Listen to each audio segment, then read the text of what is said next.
So just to give you guys a brief introduction of myself, as you said, my name is Mathias Knippenberg. I am a business and systems integration consultant with Accenture, working at a large US retailer. My focus is kind of working with the business and client teams to translate some of the requirements into actionable things that our analytics team can work on. So for this speech, or for this topic, I'm going to start off with a little bit on digital intelligence, and then move into some of the use cases for some of the different things that we've been doing at the client. And then lastly, there's a couple things that Jose Luis touched on that I think I'll go a little off topic towards the end of my speech to kind of touch on, because I think there's a lot of good synergies with what we're doing at this client and what he was talking about. So to begin, digital intelligence, to kind of borrow from the Accenture technology vision, every business is a digital business, right? And so what does that mean? Customers are interacting in new ways. Almost everyone is having a mobile phone. Even in Africa, where there's not a lot of developed countries, everyone has mobile phones, right? And those all have digital exhaust. There's different emails, text messages, all the different ways that people are interacting with different businesses. It makes digital intelligence so important, right? And what we can do with that is use that digital exhaust, do analytics on it, and provide value out of all of that data that's being generated. And so it's really taking data and making it into information, which you could then drive analytics off of. And so how does that help in terms of business value, right? It drives increased brand preference and trust. So the more that you're able to interact with people where and when you want them to interact with you, the more you're driving brand preference and you're building loyalty with your customer base. This also leads to increased revenue and sales. So as part of helping meet people's needs, meeting customers' needs, it drives more revenue for companies. And also can help reduce costs, right? So there's ways that you can use analytics, look at your digital exhaust, see where there's opportunities to improve and reduce your costs and different things that are impacting your business.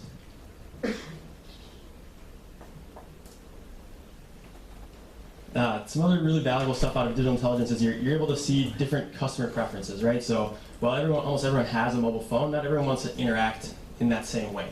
And so you can use digital intelligence to figure out what's the right way to engage your customers, and not everyone's going to be the same, right? So it's providing some of that segmentation and that differentiation to see what's the right way to approach this person in this sense. So one kind of good example is, particularly in the client I'm working on, they're on a journey for personalization, right? They want to become more personalized and have more one-to-one interactions, and kind of a good way of looking at it, right? For this company, right? They're very large, they're pretty well known in the US. There's one of them, right? There's this one retailer, that's it, that's them, right? But this retailer, they have millions of customers. And so instead of it being a one-to-many type relationship for one company to many people, it needs to be a one-to-one. And that's a different mindset than a lot of these retailers are used to thinking of, because it's not a one-size-fits-all approach, right? There's a different, it needs to be a tailored experience. Maybe the content's different, maybe the product assortment's different, maybe the way that you interact and engage with them is different. It's all part of digital intelligence, and digital intelligence is really the way that we're starting to kind of learn and test and adapt and find our way into these solutions. So with that, in terms of this large US retailer, the project we started with was called Experience Platform. And the idea was to create a platform that's going to generate new experiences and differentiated ways of serving up content to customers. And so this covers a pretty large breadth of different topics. One of the easiest things for us to kind of do is new sales, right? And to generate new product recommendations that have generate new sales that they wouldn't otherwise realize. The other thing is building a trusted advisor relationship. So the retailer I work at, they have a kind of a niche in the retail department.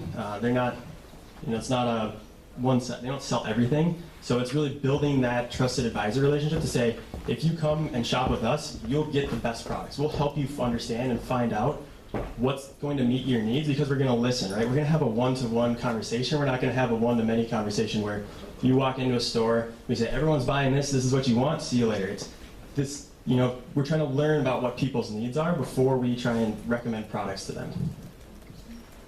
Loyalty is also a very big one of this client. They have a very strong loyalty base to begin with, and so personalization is something that's a little bit easier to do with your loyalty base, because these people are already telling you more information than an average customer, right? So loyalty customers are saying, I shop here a lot. Here's my information. Here's where I live. I want points for this loyalty program so that I can, be rewarded for my frequent shopping here. That helps kind of add into the one-to-one personalization. of saying, I know who you are, you're telling me who you are, which makes personalization a lot easier, let's just say that. And then being able to use the information that they're telling you to drive better value and better customer experiences for these loyalty members. That kind of goes into overall satisfaction scores and having better omni-channel experiences. So when I say omni-channel, I mean kind of the combination of online and offline experiences, right? So it's very common that people shop online, they browse products online from their couch, their sofa, whatever. So they're a lot more comfortable in their homes, and then they might want to go into a store.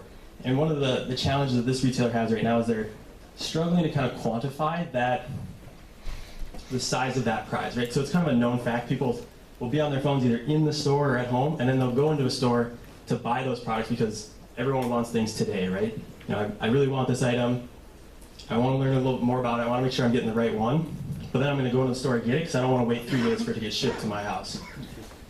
So that being able to kind of meet people where they are and when they're at is the journey that we're on in terms of personalization. And it's not an easy journey. And a lot of it has to do with testing and trying new ideas and failing quickly. It's one of the things that this client is starting to change their culture so that not everything has to be perfect by the time that they put it out the door. So a lot of this they leverage from Google and Facebook. They do deployments daily, right? They're daily changing their code base. They're having new experiences very frequently, and they're not afraid to fail. They're okay to put something out there that doesn't work well because they'll just take it down or they'll try something different. So that's a pretty big cultural change for this client, but it's something that they are working on, and it's starting to give a little bit more flexibility in terms of analytics and the things that you can try and put out different models for that. Social media is also kind of a big one to touch on. So a lot of companies are aware of social media. The challenge is picking the right way to apply it, right? So the client I've been working at, they have a team that's watching social media for, from just kind of a perception standpoint, right? They're looking to see, are we getting blasted? Are we doing something wrong? Are people angry with our company on social media? That's just kind of one use case that you can use social media for.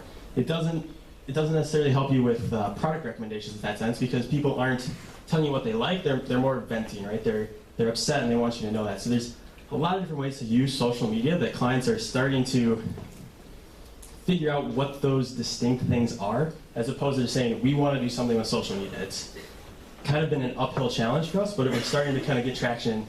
There is social media, but what do you want to do with it? What are you trying to get out of it? Because there's a lot of different ways to use that data and make it valuable for your company in a plethora of different ways. So let's talk a little bit more about kind of the company. So as I said, they're a large US retailer.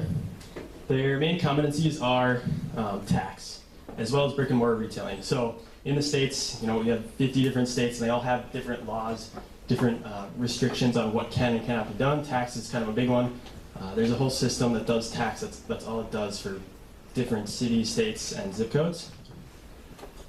So the challenge was, they have a lack of, so kind of the first point, lack of analytical intelligence.